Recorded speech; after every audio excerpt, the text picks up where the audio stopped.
إذا كنت في الدنيا عن الخير عاجزا فما أنت في يوم القيامة صاعدا. لا إله إلا الله مهون اللبت عند لوتري بدنجت هذا لما ميمتاو زاري بدنيا لاي بهيوتو لا إله إلا الله كنورا باندبتو لا إله إلا الله كذكر لموت سيل دمو الله ያገራለታል ማለት ነው። ዛሬ ካልኖረውና እንደ ዚክር ካልተጫወተው ግን ሊሞት አካባቢ እንደ ድንገት ሊመጣለት አይችልም ማለት ነው። ስለዚህም لا إله إلا الله ጀነት ለመግባት ብቸኛ ሰበብ ነው። ስድስተኛ ሌላው لا إله إلا الله ደረጃ ከፍ የሚያደርገው ምንድነው?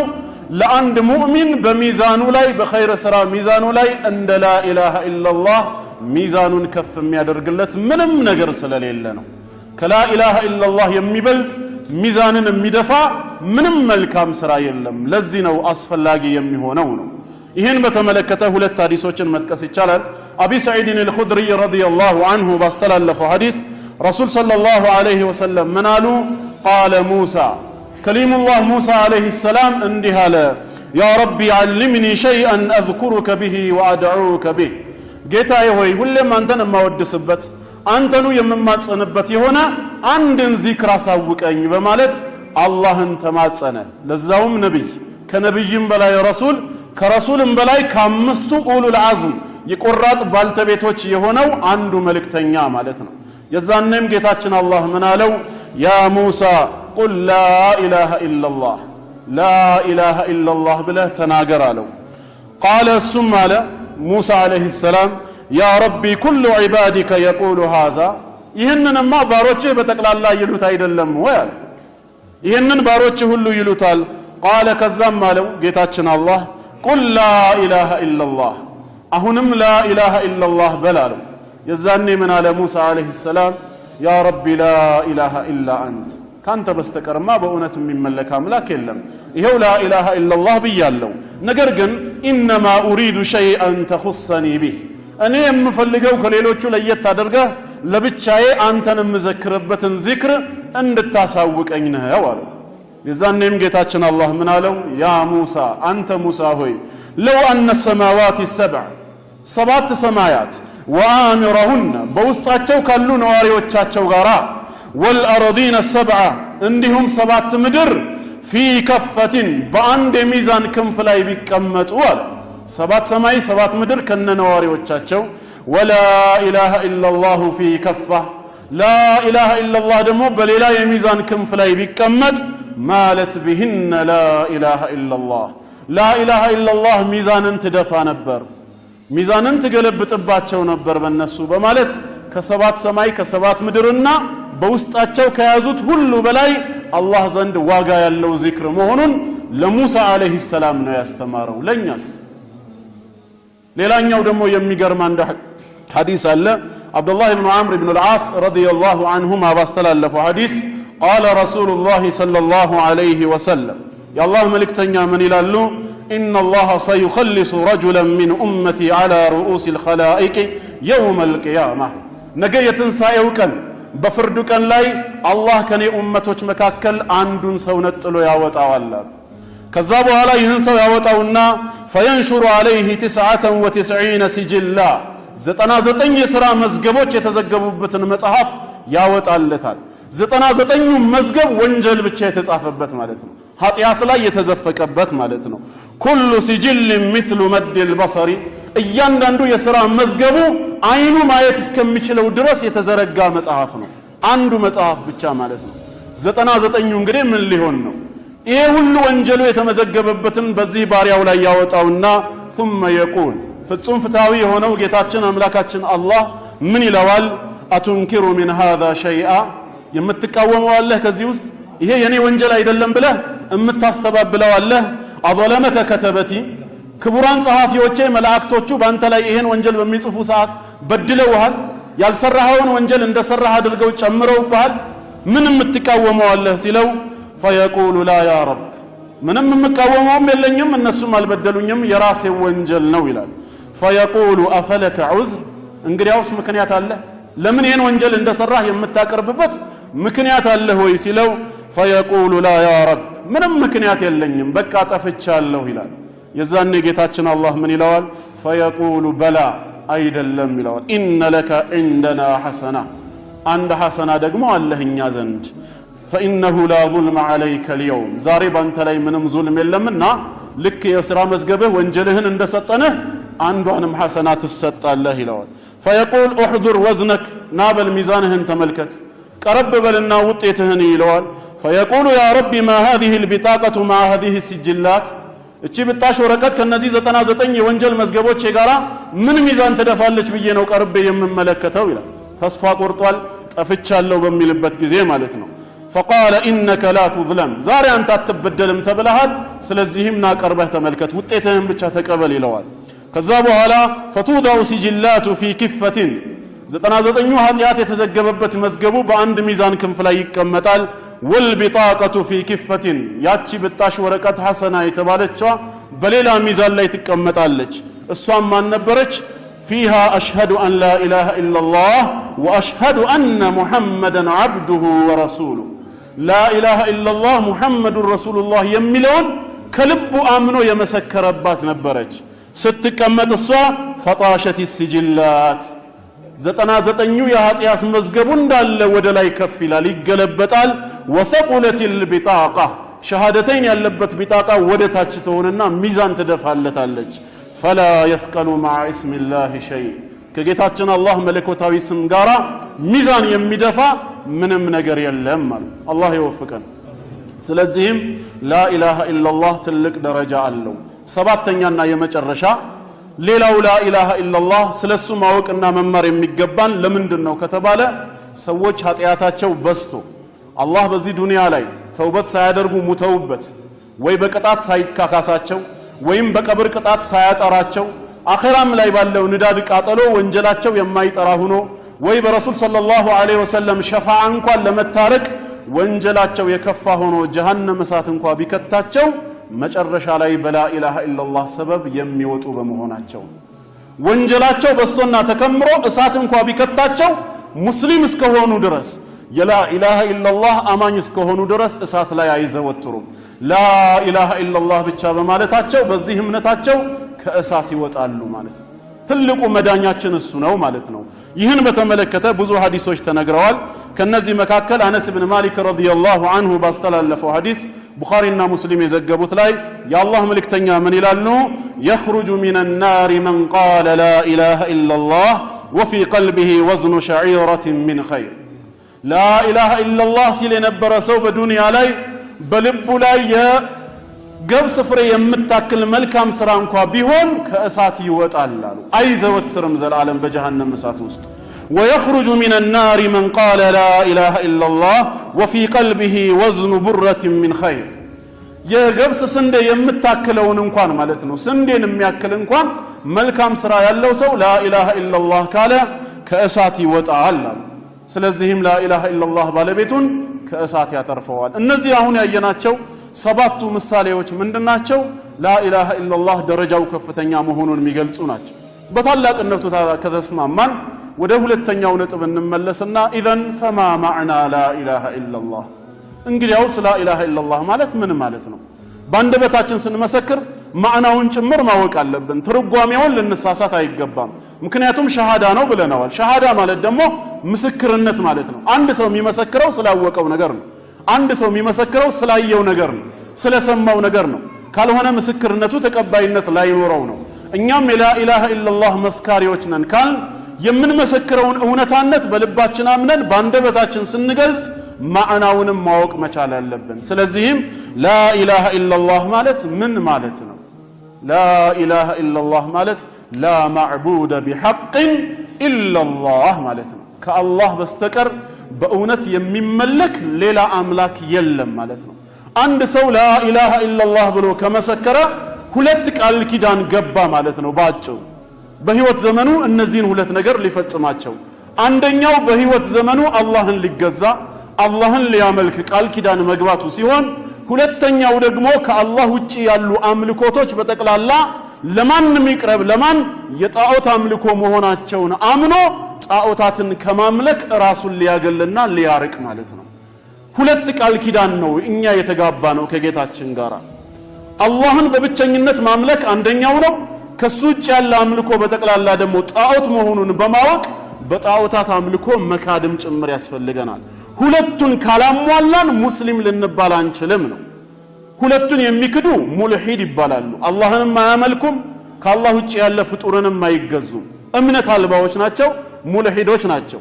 አላህንም የሚያመልኩ ከአላህ ጋራም ፍጡራንን የሚገዙ ካሉ እነዚህ ደግሞ ሙሽሪክ ይባላሉ። በአላህ አምልኮ ላይ ፍጡርን ምን ስላደረጉ ስላጋሩ። ሙስሊም ከነዚህ ሁለቱ ግሩፖች በመገለል ማንነቱን በምን ይለያል ሲባል አላህን በብቸኝነት ይገዛል። ከአላህ ውጭ ያለ አምልኮ በጠቅላላ ለመላእክትም ይቅረብ፣ ለነቢያትም ይቅረብ፣ ለሷሊሆችም ለሙታንም ለጂኒዎችም ይቅረብ የሐሰት አምልኮ ነው ብሎ ራሱን ያርቃል። ከእንዲህ አይነት አምልኮ ይክዳል ማለት ነው። የዛኔ ትክክለኛ ሙስሊም ይሆናል። ምክንያቱም ቃሉ ላይ ስንመጣ ላኢላሃ ኢላላህ የሚለው ሁለት ሩክንን ይዟል ማለት ነው። ነፍይና ኢስባትን። ላኢላሃ ስንል እየተቃወምን ነው፣ እያገለልን ነው። ኢላላህ ስንል ደግሞ እያጸደቅን ነው፣ እያረጋገጥን ነው። እያንዳንዱን ቃል እናውጣው። ገና ስንጀምር ላ ብለን የጀመርነው ነፍይ ነው፣ የለም እያልን ነው። ምንድነው የሌለው ስንል ኢላህ። ኢላህ ማለት አይ አልማዕቡድ ማለት የሚመለክ የሚገዙት አካል የለም ብለናል። ስለዚህ በሚመለክ ነገር ሁሉ ምን መሆናችንን ያሳያል? መካዳችንን ማስተባበላችንን ያሳያል።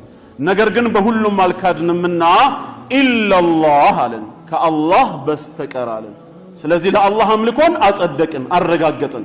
መጀመሪያ ላይ ግን ከሚመለኩ ነገሮች ሁሉ ራሳችንን አግልለናል። የሚመለክ አምልኮ የሚገባው የለም ብለናል። አንድ ላይ ማዕናው ምን ይሆናል? ላኢላሃ ኢላላህ አይ ላ ማዕቡደ ቢሐቅን ኢላላህ፣ ከአላህ በስተቀር በእውነት የሚመለክ አምላክ የለም ነው። ቢሐቅን ምክንያቱም ቁርአን ላይ እንደተናገረው ዛሊከ ቢአነ አላህ ሁወል ሐቅ ይላል። አላህ በእውነት የሚመለክ ጌታ በመሆኑ ነው። ወአነ ማ የድዑነ ሚን ዱኒሂ ሁወል ባጢል፣ ከሱ ውጭ የሚመለኩ የሚጠሩ አካላቶች በጠቅላላ ከንቱና ሐሰት በመሆናቸው ነው። አላህ ብቻ ነው በእውነት የሚመለከው።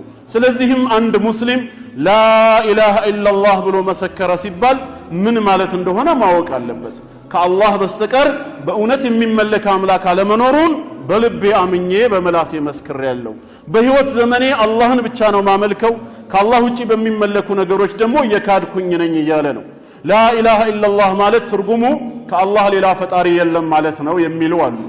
ትክክል ናቸው። ከአላህ ሌላ ፈጣሪ የለም፣ ሊኖርም አይችልም። ይሄ ምንም ያከራክረን አይደለም። ነገር ግን ዋና የተፈለገው ጌታችን አላህ እርሱ ፈጣሪ መሆኑን ማመን፣ ከሱ ሌላ ፈጣሪ እንደሌለ ማረጋገጥ ብቻ ሳይሆን ስናመልከውና ስንገዛውም እሱም ብቻ ማምለክ አለብን። የአላህን ፈጣሪነት እያጸደቅን የአላህን አንድነት እያመንን ዒባዳንም ለሱ እየሰጠን ተመልሰን ደግሞ ከዒባዳ ክፍሎች የተወሰነውን ለመኽሉቅ አሳልፈን የምንሰጥ ከሆነ ሽርክ ላይ ወድቀናል ማለት ነው። ሽርክ ማለት ግዴታ በአላህ ጌትነት ላይ ሌላን ጌታ ማበጀትን ብቻ አይደለም። በዒባዳውም በሐቁም ላይ ሌላን የምናመልከው አካል ካበጀን አጋርተንበታል ማለት ነው። ምክንያቱም ሽርክ ማለት ምን ማለት ነው? ጀዐሉ ሸሪኩን ሊላሂ ተዓላ ፊማ ሁወ ሚን ኻሊሲ ሐቅሂ፣ የአላህ ግላዊ መብቱና ንብረቱ በሆነ ነገር ላይ ተጋሪን ማበጀት ማለት ነው። ዒባዳ የአላህ ግላዊ መብቱ ነው። ምክንያቱም ረሱል ሰለላሁ ዐለይሂ ወሰለም ለሙዓዝ ምንድነው ያሉት? በአንድ አህያ ላይ ከኋላ ተፈናጥጬ እየሄድኩ እያለ አተድሪ ማ ሐቁላሂ ዐለል ዒባድ፣ አላህ በባሮቹ ላይ ያለው መብት ምን እንደሆነ ታውቃለህን አሉኝ። ወማ ሐቁል ዒባድ ዐለላህ፣ ባሮችስ አላህ ላይ ያላቸውን መብት ታውቃለህ ሲሉኝ ቁልቱ አላሁ ወረሱሉሁ አዕለም፣ አላህና መልእክተኛው የበለጠ ያውቃሉ አልኩኝ። ከዛ ምን አሉ እሳቸው? ሐቁላሂ ዐለል ዒባድ፣ አላህ በባሮቹ ላይ ያለው መብት አንያዕቡዱህ፣ ሊገዙት ነው አሉ። አንደኛ ሊያመልኩት ነው፣ ግን በዛው አልቀረም። ወላ ዩሽሪኩ ቢሂ ሸይአ፣ ሲያመልኩትና ሲገዙት ደግሞ በሱ አምልኮ ላይ ሌላን ላይ ያጋሩበት ነው። እዚህ መጥተው ለአላህ እየሰገዱ ሲወጡ ሄደው ለጠንቋይ የሚሰግዱ ከሆነ ሶላትን ምን አደረጉ ማለት ነው? አጋሩ ማለት ነው። እዚህ ሆነው ያ ረቢ ጸሎቴን ስማኝ፣ የሚስቴን መሃንነት ፍታና ልጅን ስጠኝ ብለው የለመኑትን ጌታ ደጅ ወጥተው ደግሞ እዛ ጋር መቃብር ጋር ቆመው ልጅን ስጠኝ ብለው የሞተ አካል የሚለምኑ ከሆነ ዒባዳን እያካፈሉ ነው ማለት ነው። መስጊድ ሲመጡ አላህን፣ ሲወጡ ደግሞ መኽሉቅን። አላህ በሚለመንበትና በሚጠራበት ነገር ፍጡር ተጋሪ ሆኖ መግባት የለበትም ነው። ምክንያቱም ብቻውን ማድረግ የሚችል ጌታ ነው። ረዳት አያስፈልገውም። ሲፈጥረንም ብቻውን ከፈጠረን ስናመልከውም ብቻውን እንድናመልከው ነው የሚፈልገው። ለዚህ ነው አና አግነ ሹረካኢ አን ሽርክ ያለው። እኔ ከተጋሪዎችም በእኔ ላይ በማጋራትም ከሚቀርብልኝ ዒባዳ የጠራሁ ጌታ ነኝ ይላል። ስለዚህ መን ዓሚለ ዓመለን አሽረከ ፊህ መዕየ ገይሪ ተረክቱሁ ወሽርከ። አንድን ወደ እኔ የሚቃረብበትን ኸይር ስራ ሰውየው ሲሰራ ከኔ ጋር ሌላን አጋርቶ ከሆነ የሰራው ሰውየውንም ያጋራውንም ስራ ተወዋለሁ። እስኪ የአካል የሚሰጥህ ከሆነ ጥቅምን ሂድ ከሱ ፈልግ ነው ምለው። እኔ የምፈልገው በኢኽላስ ብቻ ነው ይላል። ለኔ ብቻ ተብሎ እንዲሰራልኝ ነው። ስታመልኩኝም እኔን ብቻ አምልኩ፣ አታጋሩብኝ። ወዕቡዱላህ ወላ ቱሽሪኩ ቢሂ ሸይአ። አላህን ተገዙ፣ ስትገዙት ደግሞ በሱ አምልኮ ላይ አንዳችም ነገር እንዳታጋሩበት። ይሄንን ነው ጌታችን የሚፈልገው። لا إله إلا الله معناه إهنو لا معبود بحق إلا الله كالله بستكر بأونة من ملك أملاك يلم. سلزيم هلت الركنة شالوت مأذنوش نفي وإثبات كالله شال أملكه هلو حسة نبلو ما صدق. لنبيهم كرب لملاك لوليهم كرب لموت أكل لجنهم كرب لبؤذ نجر كالله شسكه ندرس كالله من ملك هلو من يبالال ጣዖት ነው ተብሎ የሚጠራው ማለት ነው። እውነተኛ አምልኮ ለጌታ አላህ ብቻ የሚቀርብ ነው። ላኢላሃ ኢላላህ እነዚህን ሁለት ሩክኖች እንደሚያቅፍ ምን ማስረጃ አለን ከተባለ ብዙ የቁርአን ማረጋገጫዎች አሉን። ከነዚህ መካከል አንዱ ሱረቱል በቀራ ቁጥር 256ኛው አየት ነው። ጌታችን አላህ በዚህ አየት ላይ ምን ይላል? ላ ኢክራሃ ፊዲን፣ በሃይማኖት ማስገደድ የለም ይላል። ሙስሊም ያልሆነ ሰው የእስልምናን ሃይማኖት ወዶና ፈልጎ እንጂ ያለ ምርጫው ተገዶ እንዲቀበል ማስገደድ አይቻልም። ምክንያቱም قد تبين الرشد من الغي፣ ቀጥተኛው መንገድ እውነት ከጠማማው ጎዳና በርግጥም ተለይቶ ግልጽ ሆኗል። ከፀሐይ በላይ የደመቀ ነው። ሰውን እስክናስገድደው ድረስ የተደበሰበሰ አይደለም ማለት ነው። እውነቱ ግልጽ ከሆነ በኋላ فمن يكفر بالطاغوت፣ በጣዖታት የሚክድና ወዩእሚን ቢላህ፣ በአንዱ ጌታ በአላህ የሚያምን ሰው ፈቀድ እስተምሰከ ቢልዑርወቲ ልውፍቃ፣ ጠንካራ የሆነን ዘለበት በእጁ ጨብጠዋል። ለንፊሳመ ለሃ፣ ምንም አይነት መበጠስ የሌለው ጀነት ሊያደርሰው የሚችልን ዘለበትን ይዟል አለ። ምን አይነት ሰው? በጣዖት የሚክድ አለ ሲጀምር ጌታችን አላህ። ቀጥሎ ደግሞ በእኔ የሚያምን አለ። ስለዚህ በአላህ ለማመን በጣዖትም መካድ ያስፈልጋል ማለት ነው። በአላህም አምናለሁ በጣዖትም አምናለሁ አይሰራም። አላህንም አላምንም ጣዖታትንም አላምንም አይሰራም። የሚሰራው የትኛው ነው? አላህን ማመን፣ ከሱ ውጭ ባለው ደግሞ ጣዖታት መካድ። ፈመን የክፍሩ ቢጣጉት ወዩእሚን ቢላህ ነው ያለው። በጣዖታት ክዶ በአንዱ ጌታ በአላህ የሚያምን ሰው ፈቀድ እስተምሰከ ቢልዑርወቲ ልውፍቃ፣ ጠንካራ የሆነን ዘለበት ጀነት ሊያደርሰው የሚችል ለንፊሳመ ለሃ፣ ምንም መበጠስ የሌለውን ነገር በእጁ ይዟል ጨብጧል። ወላሁ ሰሚዑን ዓሊም፣ አላህ የባሮቹ ጉዳይ ንግግራቸውን ሰሚ ሁኔታቸውን አዋቂ የሆነ ነውና ይላል። ሁለቱ የላኢላሃ ኢላላህ ሩክኖች ነፍይና ኢስባት እዚህ አየት ውስጥ ተገልጸዋል ማለት ነው።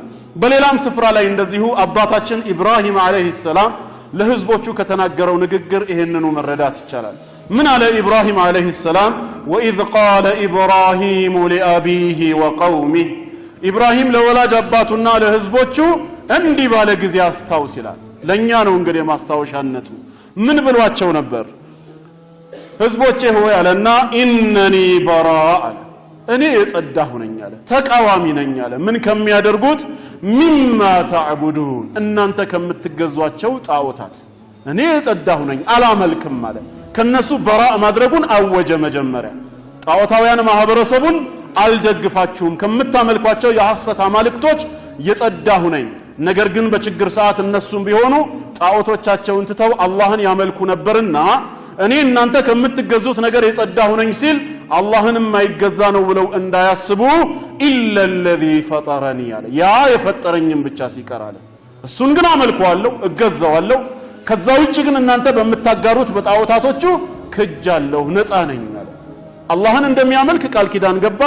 ከአላህ ውጭ ያሉትን እነሱ ሲያመልኳቸው የነበሩ የሐሰት አማልክቶችን ደግሞ እኔ በራእ ነኝ፣ ከዚህ የጸዳሁ ነኝ ነው ያለው። ስለዚህም ሁለቱ የላኢላሃ ኢላላህ ሩክኖች በዚህ አየት ውስጥም ተካተዋል ማለት ነው። እንደዚሁም በሌላ አየት ላይ ጌታችን አላህ ስለ ሁድ አለይሂ ሰላም ይነግረናል። ሱረቱ አልአዕራፍ ቁጥር 7 ላይ ሁድ አለይሂ ሰላም ህዝቦቹን ወደ ላ ኢላሃ ኢላላህ እንደጠራቸው እናውቃለን አይደል? ያ ቀውሚ ምንድነው ያላቸው? ያ ቀውሚ ዕቡዱላህ ማለኩም ሚን ኢላሂን ገይሩ፣ ህዝቦቼ ሆይ አላህን ተገዙ ከሱ ውጭ ሌላ የሚመለክ አምላክ የላችሁም ባላቸው ጊዜ ህዝቦቹ ምንድን ነበር ከዚህ ጥሪ የተረዱት? ከዚህ ላ ኢላሃ ኢላላህ ነፍይና ኢስባትን ነው እነሱ እንኳን የገባቸው። ስለዚህ ምን አሉት? ቃሉ አጂእተና ሊነዕቡደላህ ወህደህ፣ አንድ አላህን በብቸኝነት እንድናመልከው ነው ይሄን ጥሪ ይዘህ የመጣኸው? ወነዘረ ማ ካነ ያዕቡዱ አባኡና፣ አባቶቻችን ደግሞ ሲያመልኳቸው የነበሩ የሐሰት አማልክቶችን እንድንተዋቸው ነው ወይ? ያ ከሆነ አንቀበልም አሉት። ሁለት ነገር እንደጠራቸው ገባቸው ማለት ነው። አላህን በብቸኝነት ማምለክ፣ ከሱ ውጭ ያለ አምልኮ በጠቅላላ ደግሞ ጣዖት መሆኑን በማመን ከጣዖት አምልኮ ራስን ማራቅ ማለት ነው። ስለዚህም ላ ኢላሃ ኢላላህ ነፍዩን ወኢስባት፣ ላ ኢላሃ ኢላላህ አላህን በብቸኝነት ማምለክ፣ ከሱ ውጭ ያለ አምልኮ በጠቅላላ ጣዖት መሆኑን በማመን ከአላህ ውጭ ሌላ ማንንም አናመልክ። ነብይ እንደ ነብይነቱ በደረጃው ይከበራል። መላኢካ እንደ መላኢካነቱ በደረጃው ይከበራል። ወልይም እንደዚሁም ሸይኽም እንደ ደረጃነቱ ይከበራል ማለት ነው። ይሄ ክብር ግን ወሰንና ድንበር አልፎ ትላንት አላህን ስንማጸንበት በነበረው ቋንቋ ዛሬ ግን ወልይን አንማጸንም ማለት ነው። ትላንት የችግራችን ደራሽ አላህ ከሆነ ዛሬም የሚደርስልን ጌታ አላህ ነው። እሁድ ዕለት ለችግራችን የደረሰው አላህ ከሆነ ኢስነይን ላይ የምንጠራው ሰው የለም ማለት ነው። የእሁዱ ጌታ ሰኞም ላይ በስራ ነውና ኩለ የውሚን ሁወ ፊ ሻዕን፣ ሁሌም በስራ ላይ ነው። ሰኞ ላይ የተለመነው ጌታ አላህ ማክሰኞ ላይ ተረስቶ አብሬት ሼክ ብለን የምንጠራ ከሆነ የት ሄደ ይሄ ጌታ የሚል ጥያቄ ልነሳ ነው። የሰኞ ጌታ በማክሰኞ ይሰራል። በማክሰኞም ከተለመነ አላህ ሮብ ላይ የሚጠራው እሱ ነው። ሮብ ላይ ልባችን ወደ ሼክ አብዱልቃድር አልጀይላኒ ረሂመሁላሁ ረሕመተን ዋሲዓ አይዞርም። እሳቸው ኢራቅ ነው ያሉት፣ እኛ ኢትዮጵያ ነን። እሳቸው የሞቱት የዛሬ 1000 ዓመት አካባቢ ነው። እኛ ዛሬ ሐይ ነን። ነገር ግን ድሮም ያለ ወደፊትም የሚኖር የማይሞት ሁሉንም ስፍራ በእውቀቱ የከበበ ጌታ አላህ ስላለ በማክሰኞና በሰኞ የተለመነው አላህ ሮብ ላይም አላህ ብቻ ነው የሚለመነው።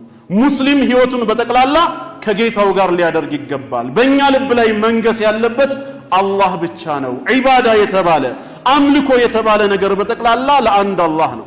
በችግር ሰዓት ድረስልኝ የምንለው እሱን ነው። በደስታም ጊዜም ችግሩ ሲወገድ አልহামዱሊላህ የምንለው እሱን ነው። አላህ ለኛ አንድ ነገር ሊያደርግልን ከፈለገ አጋርን አይሻም ማለት ነው። ብቻውን እንደፈለገ ማድረግ ይችላል። ከስሞቹ መካከል አንዱ አሰመድ አይደለም እንዴ? አላሁ ሰመድ ማለት ምን ማለት ነው? ለፍጡራን ሁሉ ደራሽ የሆነ ማለት ነው። ለፍጡራን ሁሉ እኛ ሁላችንም ወደ አላህ ነው የምንፈልገው። ሱረቱ ፋጢር ላይ እንደነገረን ያ አዩሃ ናስ አንቱሙል ፉቀራኡ ኢለላህ ነው ያለው። ሁላችሁም ወደኔ ከጃይ ናችሁ፣ ድሃ ናችሁ ነው ያለው።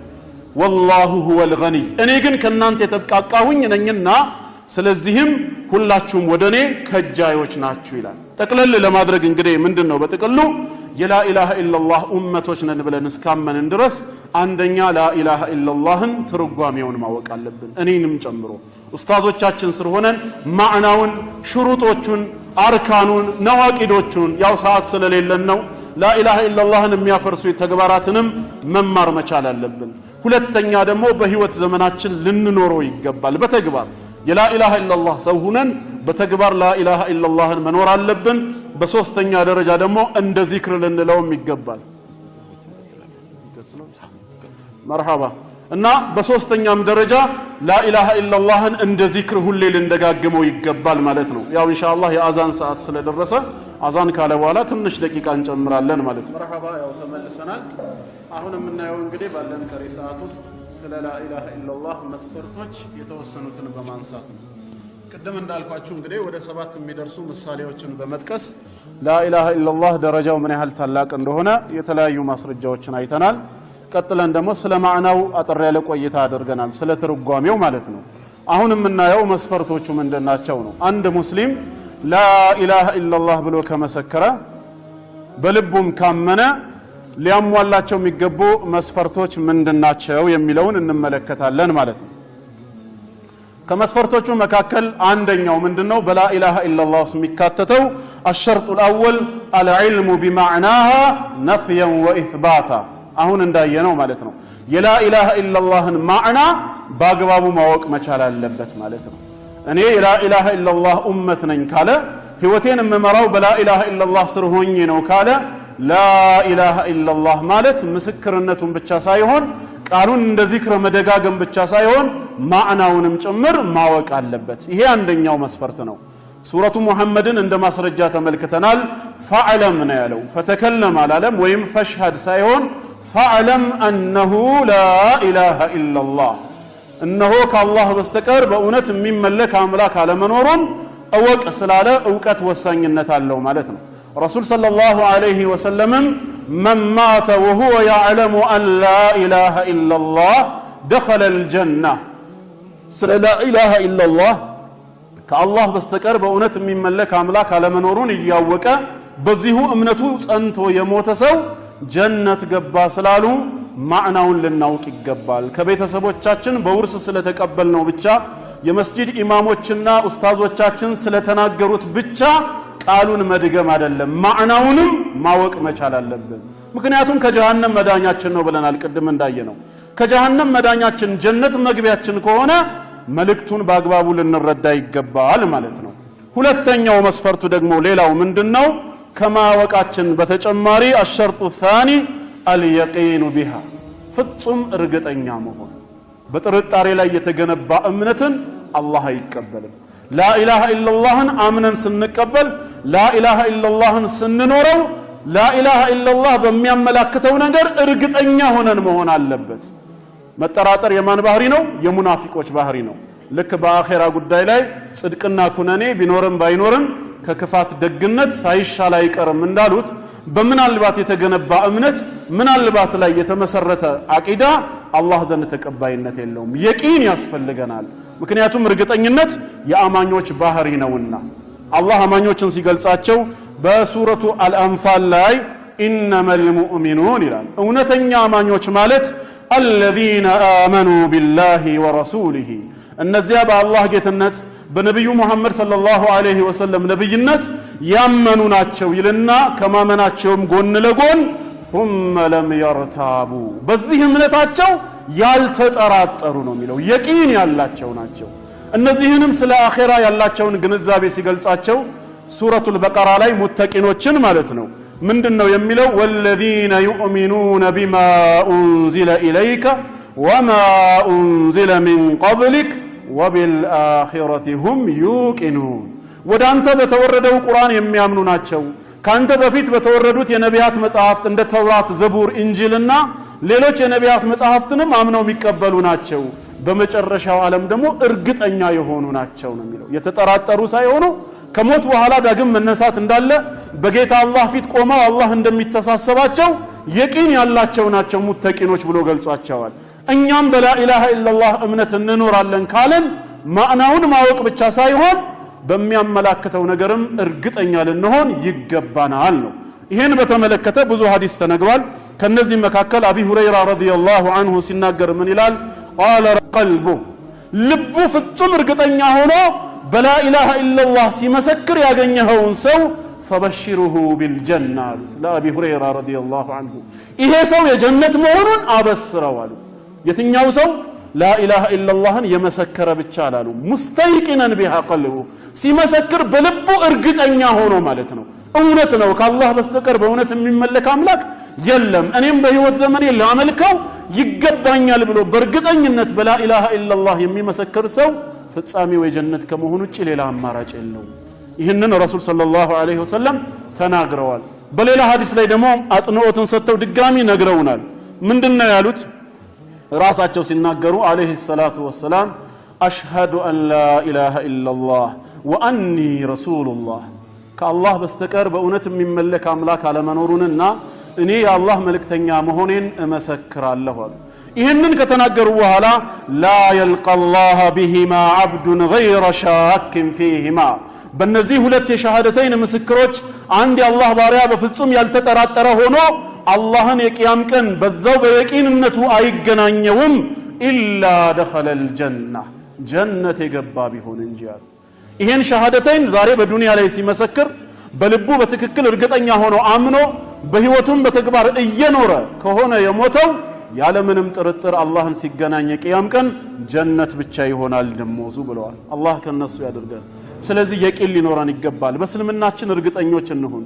ከዲን አልኢስላም ውጪ ሐቅ የለም። አላህ ወደዚህ ምድር የላካቸው ነቢያቶች ብዙ ቢሆኑም ለሁሉም ነቢያት የሰጠው ሃይማኖት ግን ስንት ነው?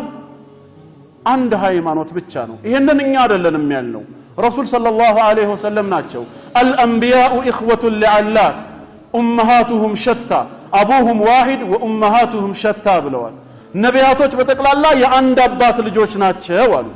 ዲኑሁም ዋሂድ ሃይማኖታቸው አንድ ነው ነው ያሉት። ሁለት ወይ ሶስት አላሉም። ኢስላም ነው። ወኡመሃቱሁም ሸታ እናቶቻቸው ግን ብዙ ናቸው አሉ። ቢማዕና ሸራኢዐሁም ህግጋታቸው ማለት ነው። በየዘመኑ አላህ ሊኩልን ጀዐልና ሚንኩም ሽርዐተን ወሚንሃጃ እንዳለው ለነቢያትና ለረሱሎች የተለያየ አይነት ሸሪዓን ይሰጣቸዋል። ነገር ግን እምነታቸው ሃይማኖታቸው አንድ ነው። ተውሂድ ስለሆነ ማለት ነው ጥሪያቸው። የላ ኢላሃ ኢላላህ አስተምሮ ሚለዱን አደም አለይሂ ሰላም የነበረ ነው፣ ዛሬ የመጣ አይደለም። የ124,000 ነቢያትን ስብከት ነው እኛ ዛሬ አምነን የተቀበልነው ማለት ነው። 315ቱም ሩሱሎች ሲሰብኩት የነበረውን ላ ኢላሃ ኢላላህ ነው እኛም ዛሬ የምንመሰክረው። ስለዚህ በዚህ እርግጠኛ መሆን አለብን። በዲናችን ምንም ጥርጣሬ ሊገባን አይገባም። ከቤተሰብ በውርስ የተቀበልነው በተፈጥሮም ሙስሊም ሆነን የተወለድንበት ስለሆነ ብቻ ሳይሆን ሐቅም ጭምር ስለሆነ ነው። በላ ኢላሃ ኢላላህ የቂን ሊኖረን ይገባል። الشرط الثالث ሌላው ሶስተኛው መስፈርት በዚሁ ላ ኢላሃ ኢላላህ ውስጥ መካተት ያለበት አስድቅ እውነት ማለት አለብን። ማስተባበልና መመለስ አይገባንም። ማዕናውን አውቀናል፣ እርግጠኛም ሆነናል በልባችን፣ ባንደበታችን ደግሞ እውነት መሆኑን መናገር አለብን። ምንድነው ይሄ የሚለየው? ይሄ ምስክርነት ከተባለ የላ ኢላሃ ኢላላህን ማዕና በአግባቡም ያውቁ ሰዎች አሉ፣ አመላካችነቱም ትክክል መሆኑን የተረዱ አሉ። ነገር ግን እውነት ብሎ ለመቀበል ትዕቢትና ኩራት የከለከላቸው ብዙ አሉ። ከዑለማء اليهود والنصارى የአይሁድ ሊቃውንቶች በወቅቱ በተለይ የነበሩት ረሱል ሰለላሁ ዐለይሂ ወሰለም የአላህ ነብይ መሆናቸውን ያውቃሉ። ከአላህ በስተቀር በእውነት አምልኮ የሚገባው ሌላ ማንም እንደሌለ ይረዳሉ። ነገር ግን ወኢዛ ቂለ ለሁም ላ ኢላሃ ኢላላህ يستكبرون لا إله إلا الله بلو ሲባሉ እነዚህ ጣዖታውያኖች እነዚህ የሃይማኖት ሊቃውንቶች ይኮሩ ነበር ይላል። ለምን? ማዕናው ስላልገባቸው አይደለም፣ ስለተጠራጠሩበት አይደለም። ይሄ ላ ኢላሃ ኢላላህን ከመሰከሩ እውነት ነው ብለው ከተናገሩ የሚያስከትለው ነገር የነሱን ስልጣን ያሳጣቸዋል። ሰዎች ሁሉ እኩል ነው የሚሆኑት በላ ኢላሃ ኢላላህ። እነሱ የሚያገኙትን ጥቅም ሊያስቀርባቸው ነው፣ የበላይነታቸውንም ደግሞ ምን ሊያደርግ ነው? ሊቃወማቸው ነው። ሲያመልኩት የነበረውን የሐሰት አማልክት ሁሉ ተው ሊላቸው ነው። ለዚህ ነው ይኮራሉ አለ። ከዛ ምን ይላሉ? አጀዐለ አልአሊሀተ ኢላሃን ዋሂዳ እነዚህን ሁሉ 360 አማልክትን ጣዖታትን ሁሉ ሰብስቦ አንድ አምላክ ብቻ ሊያደርገው ነው እንዴ ይላሉ። ምክንያቱም ላ ኢላሃ ኢላላህ ማለት አንዱን አምላክ አላህን ማምለክ ነው። ያንን ጣዖታት ሁሉ ከማምለክ ራቁ ማለት ነው። ይሄ አስደናቂ ነገር ነው፣ አንቀበልም ነው የሚሉት። እኛ ግን ሙስሊሞች ነን ብለን ካመንን በላ ኢላሃ ኢላላህ እውነተኛ ምስክርነት ልንሰጥ ይገባል። አስመሳይ መሆን የለብንም። ይሄ የሙናፊቆች ባህሪ ነው። ምክንያቱም አላህ ለረሱል ሰለላሁ ዐለይሂ ወሰለም ኢዛ ጃአከል ሙናፊቁን ሙናፊቆች አንተ ዘንድ ሲመጡ ምን ይላሉ ነው ያለው?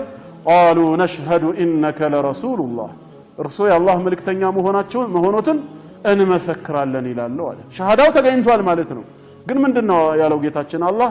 ወላሁ يعلم انك لرسول አንተ የኔ መልእክተኛ ለመሆንህ እኔ ካወቅኩ በቂ ነው አለ። አንተ የኔ መልእክተኛ ነህ፣ ግድ የለም። ስለነሱ ምስክርነት ግን ከሆነ والله يشهد ان المنافقين لكاذبون ውሸታሞች እንደሆኑ ሙናፊቆች አላህ ይመሰክራል አለ። የተናገሩት እኮ ውሸት አይደለም፣ እውነት ነው። ምክንያቱም አንተ የአላህ መልእክተኛ ነህ ነው ያሉት። ታዲያ ለምንድን ነው ጌታችን ውሸታም ያላቸው? ልባቸው የለም ነው፣ ምላሳቸው ላይ ብቻ ነው ያለው። ውስጣቸው የሌለውን ያላመኑበትን ባንደበታቸው ነው የመሰከሩት። ስለዚህ ዋሾች ናቸው፣ ከልባቸው አልመሰከሩም ነው። ስለዚህ ሸሃዳ ማለት የምላስ ምስክርነት ሳይሆን የልብም እምነትን ያካትታል ማለት ነው። በልብ እውነተኝነቱን አምኖ ባንደበቱም የሚሰጥ ነው። እኛም በላ ኢላሃ ኢላላህ ሲድቅ ውስጥ ልንካተት ይገባናል ማለት ነው። ይህንን በተመለከተ የመጣ ሐዲስ አለ። ቡኻሪ በዘገበው ሐዲስ ላይ ረሱል ሰለላሁ ዐለይሂ ወሰለም ምን ይላሉ?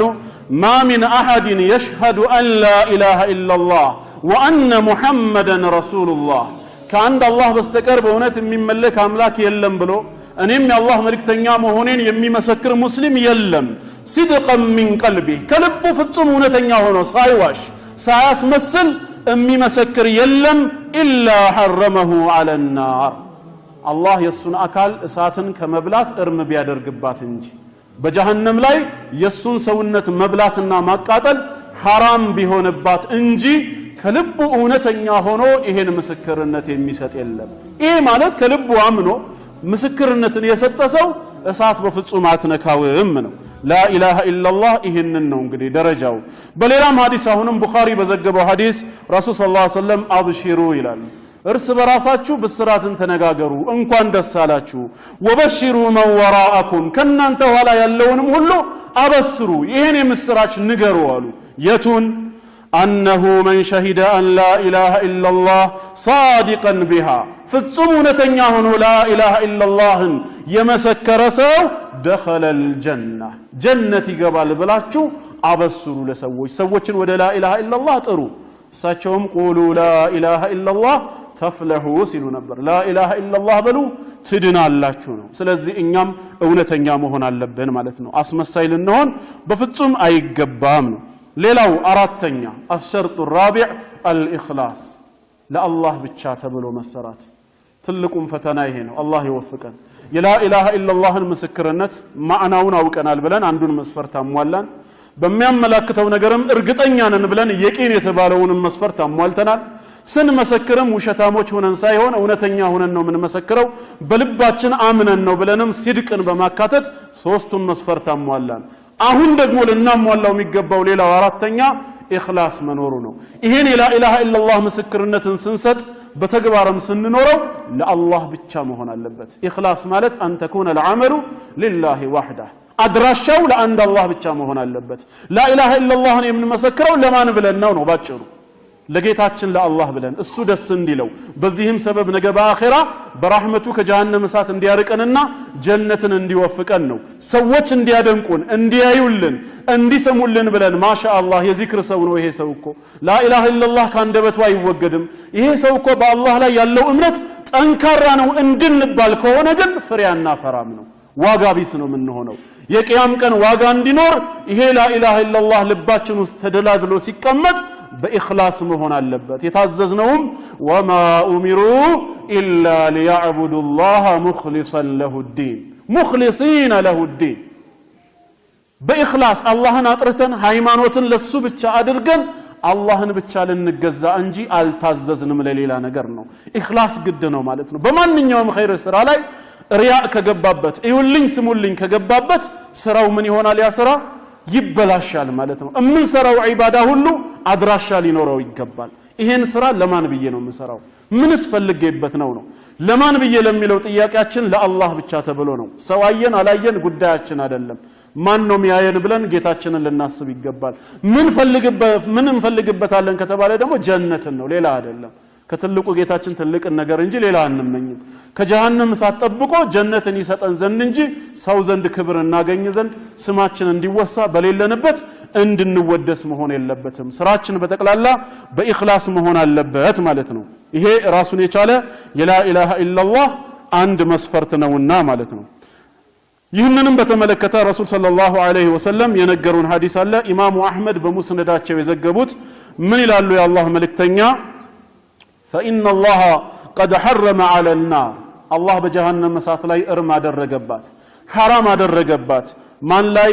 من قال لا إله إلا الله لا إله إلا الله ባለ አንድ የአላህ ባሪያ ላይ ይህንን ሲናገር ግን يبتغي بذلك وجه الله የአላህን ፊት ፈልጎ ከሆነ በላ ኢላሃ ኢላላህ ምስክሩ ጌታዬን የቂያማ ቀን አያዋለው በጀነት ከጀሃነም እሳት ጠብቆ በረህመቱ ጀነትን ይሰጠኛል ብሎ ከልቡ ፈልጎ ላ ኢላሃ ኢላላህን የሚመሰክር ሙስሊም ጀሃነም እርም ነች፣ አካሉን አትበላውም አሉ። ስለዚህም ኢኽላስ ሊኖረን ይገባል። አላህ ይወፍቀን። እንደዚሁም በሌላ ሐዲስ ላይ ድጋሚ ኢማሙ ሙስሊም የዘገቡ ሰሒህ ዘገባ ላይ ረሱል ሰለላሁ ዐለይሂ ወሰለም ለን ይዋፊ ዐብዱን የውሙል ቂያመቲ የቁል አንድ የአላህ ባሪያ ተሞልቶ በፍጹም አይሰጠውም እንዲህ የሚል ከሆነ ላ ኢላሃ ኢላላህ የሚል ከሆነ የብተጊ ቢሃ ወጅሃ አላህ በዚህ ላ ኢላሃ ኢላላህ ምስክሩ የአላህን ፊት ፈልጎ ከሆነ ኢላ ሐረመሁ ላሁ ዐለ ናር አላህ እሳትን እርም ቢያደርግበት እንጂ በፍጹም ይህንን ነገር ሞልቶ አይናገርም አሉ። ስለዚህ እኛም ላኢላሃ ኢላላህን በስነ ስርዓት በአግባቡ ሞልተን ከተናገርን በኢኽላስ ካልን ፍጻሜያችን ጀነት ነው የሚሆነው። አላህ ያብጀን። ይሄ ሁሉ እንግዲህ እስካሁን ያየናቸው ምንድነው? የላኢላሃ ኢላላህ መስፈርት ናቸው። አሸርጡል ኻሚስ እየተግባባን ነው አይደል? ቀላል ነው። አምስተኛው መስፈርት አሁንም በላኢላሃ ኢላላህ ውስጥ ምን ይካተታል? አልመሐበቱ ሊሃዚሂል ከሊማ ወደንና አፍቅረን መሆን አለበት። ጠልተንና ተገደን መሆን የለበትም።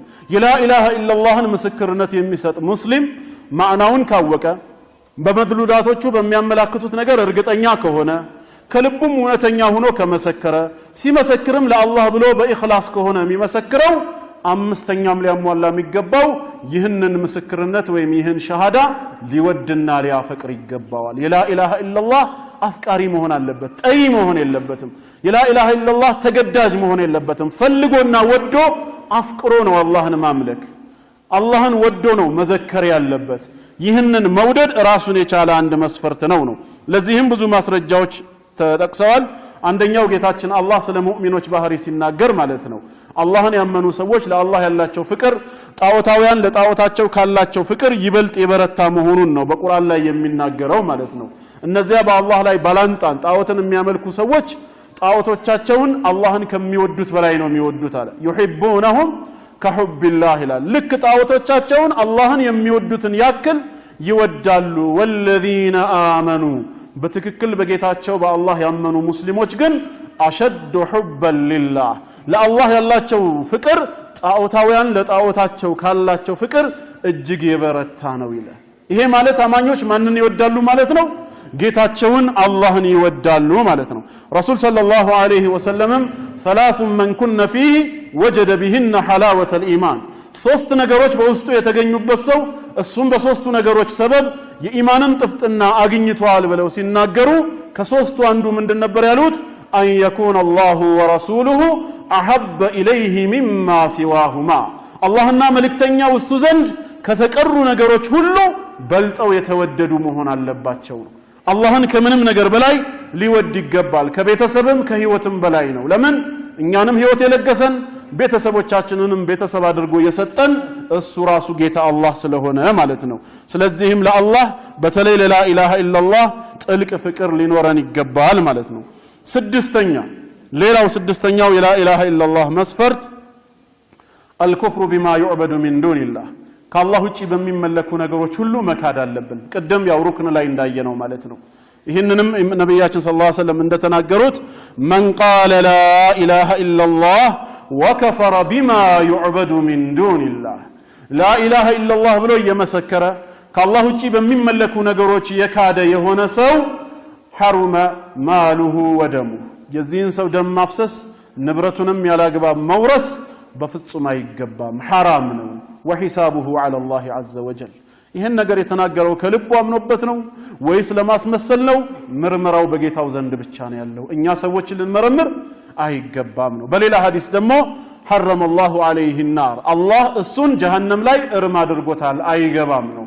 ላኢላሃ ኢላላህ በምድራዊ ህይወታችንም ዋስትና አለው ማለት ነው። በከንቱ ንብረታችን አይወረስም፣ ደማችን ያላግባብ አይፈስም። በአኺራም ጀሃነም እሳትን በአላህ ተውፊቅ በአላህ ረህመት አንገባም ማለት ነው። ስለ ላኢላሃ ኢላላህ እንነጋገር ከተባለ ብዙ አንስተን መነጋገር ይቻላል። ብዙ መጽሐፍቶችን በዚህ ዙሪያ ተጽፈዋል። ጠቅለል ለማድረግ እንግዲህ ዛሬ ስለ ላኢላሃ ኢላላህ ማዕና፣ ስለ ላኢላሃ ኢላላህ ፈዲላ፣ ስለ ላኢላሃ ኢላላህ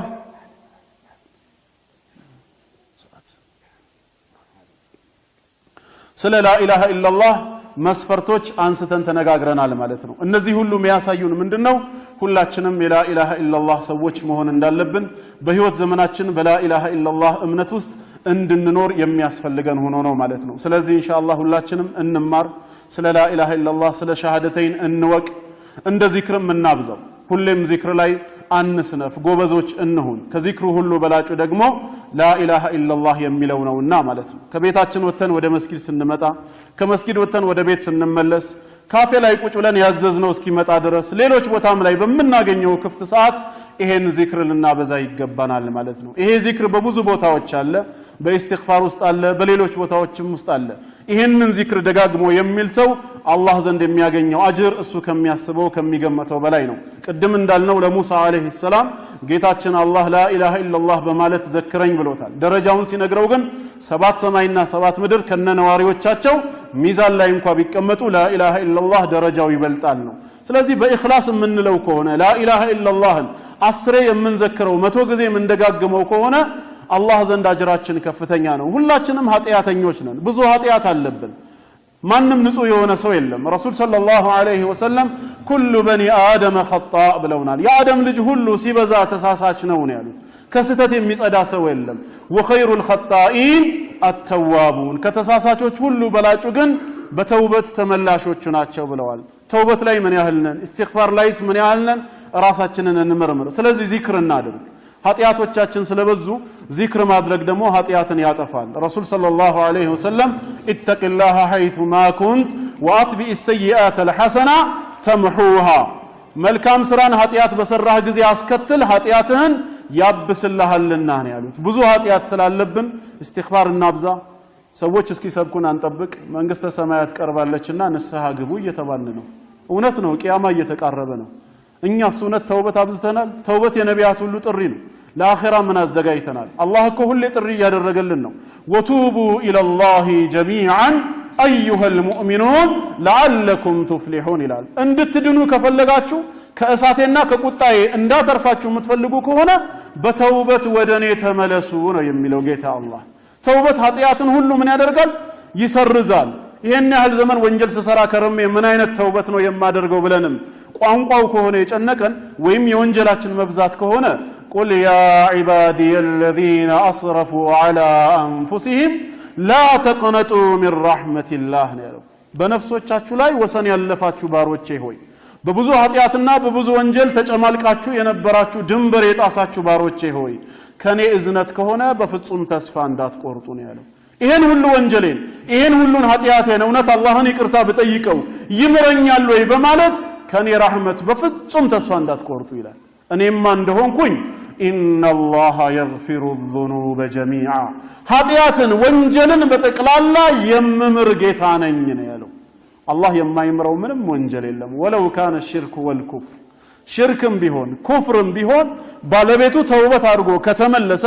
ከሽርኩና ከኩፍሩ ከታቀበ አላህ የሰራውንም ሽርክ ኩፍሩንም ይምረዋል ጥቅስም ማስረጃ አለን ተግባራዊ ማስረጃም አለን ከጥቅስ ከተነሳን ቁል للذين كفروا إن ينتهوا يغفر لهم ما قد سلف ይላል ለነዚያ ለካዱት ለካህዲያን ለካፊሮቹ ንገራቸው ከዚህ ከኩፍር ተግባራቸው ቢታቀቡ ተውበት አድርገው ወደ ዲን الاسلام ቢመለሱ ከዛ በፊት የሰሩት ሁሉ ይሰረዛል ያለው ጌታ አላህ ይማራል ረሱል ሰለላሁ ዐለይሂ ወሰለም ብዙ ሰሃባዎች ነበራቸው አይደል በተለይ መጨረሻ አካባቢ ወደ 124000 ነው የሚጠጉት አብዛኛዎቹ እኮ ሙሽሪኮች ነበሩ መጀመሪያ ጣዖት አምላኪዎች ነበሩ ከጥቂቶች በስተቀር ነገር ግን በሳቸው ሰበብ ሂዳያን አገኙ ወደ ዲን الاسلام መጡ ሙሽሪክ የሚለው ስያሜ ከላያቸው ላይ ተነሳና ሙስሊሞች ሆኑ ከሙስሊሞች መካከል ደግሞ ሰሃባም ተብለው ተጠሩ ይሄው እስከ ዛሬ ድረስ ስማቸው ሲወሳ ረዲየላሁ ዐንሁም ያን አላህ መልካም ስራቸውን ይውደድላቸው መባል ደረጃ ደረሱ በጥሩ ተወሱ